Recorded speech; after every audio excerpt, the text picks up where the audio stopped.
The vote passed with overwhelming majority. 347 voices echoed through the grand chamber of the Galactic Council, their bioluminescent voting crystals flashing in unanimous crimson. Only 12 abstained. The humans, as expected, voted against. Ambassador Krell of the Vaxian Collective raised his primary manipulator in triumph. The motion carries. Effective immediately, all Earthborn humans are hereby banned from Council space. They have 48 standard hours to vacate all stations, colonies, and outposts. In the human delegation box, Ambassador Sarah Chen sat perfectly still. Her face betrayed nothing, not anger, not fear, not even disappointment. She simply closed her data tablet and stood. "This is a mistake," she said quietly, her words amplified across the chamber. "We came here in good faith. We shared our technology, our culture, our friendship, and this is how you repay us?"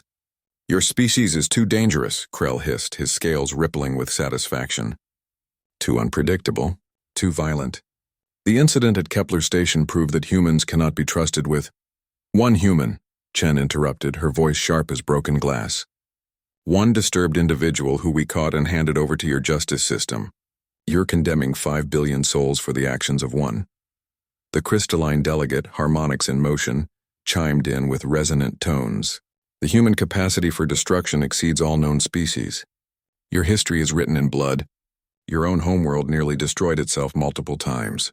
We cannot risk such chaos contaminating our peace." Chen's jaw tightened. "Then I suppose there's nothing more to say." She gathered her things with deliberate care. "You have 48 hours, you said?" "Not a moment longer," Krell confirmed, his satisfaction evident. "Then we'll be gone in 47. Chen turned to leave, her small delegation following. At the chamber's threshold she paused and looked back. "I hope you've thought this through." The words hung in the air like a prophecy. 46 hours later, the Galactic Council discovered exactly what Ambassador Chen had meant. It started small. The climate control systems on Orbital Station Gamma began fluctuating. Then the translators started glitching during a crucial trade negotiation between the Zephyr Commonwealth and the Lithoid Empire. The medical scanners in the Vaxian hospitals started giving random readings. Within 6 hours, chaos spread like wildfire through Council space. The Quantum Communications Network, humanity's gift to the galaxy 3 decades ago, began experiencing cascading failures. FTL navigation systems, which had been revolutionized by human engineers, started routing ships to random coordinates. The fusion reactors that powered everything from coffee makers to dreadnoughts, all designed with human improvements, began cycling into emergency shutdown protocols.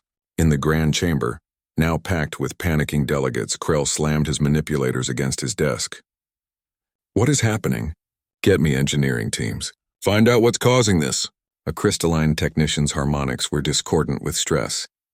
"We cannot identify the source. Every system the humans touched, which is nearly everything, is failing simultaneously. It's as if the lights went out. Every light in every station on every ship across all of Council space. Emergency systems remain dark. Backup generators refuse to engage. For the first time in recorded history, the heart of galactic civilization was plunged into absolute darkness. Then from every speaker, every communicator, every device that had ever carried a human voice, came a sound that made Krell's blood freeze. Laughter. Not cruel laughter, not malicious, just amused, human and utterly calm. Then Ambassador Chen's voice echoed through the void. Too late. The lights flickered back on, but dimmer now, just enough to see. Chen's face appeared on every screen, her expression almost sympathetic. "Did you really think," she said softly, "that we gave you our technology without understanding exactly how dependent you'd become? Did you imagine we'd integrate ourselves so completely into your infrastructure without insurance?" Krell found his voice. "This is an act of war." "No," Chen corrected.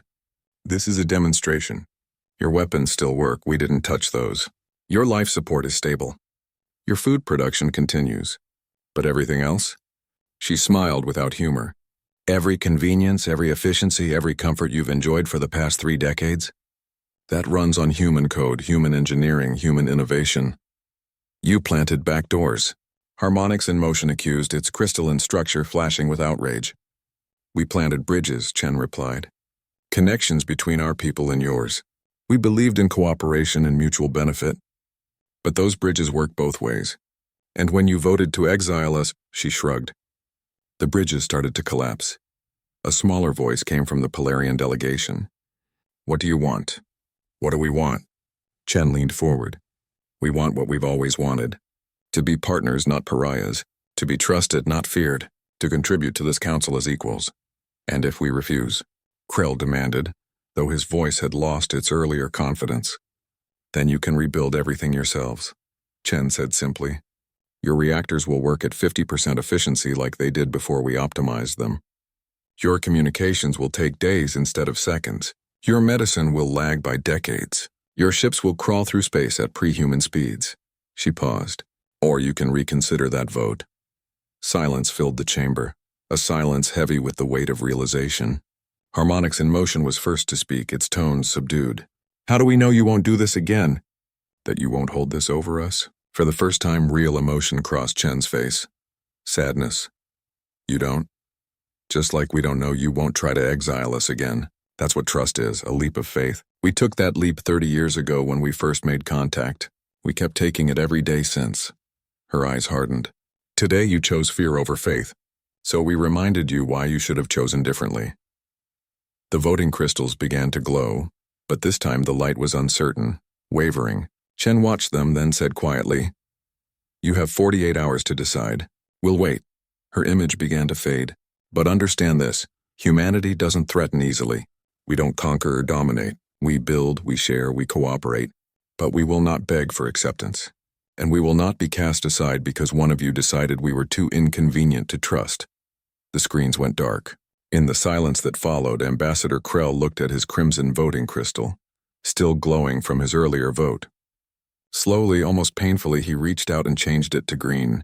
One by one, across the chamber, 347 crystals shifted color. The lights came back on, full brightness this time. And somewhere in the darkness of space, aboard a human transport heading toward the edge of Council territory, Sarah Chen smiled and gave the order to turn the ships around. Humanity hadn't won through force. They'd won by being indispensable. And that, the Council realized too late and just in time, was the most terrifying and wonderful thing about Earthborns.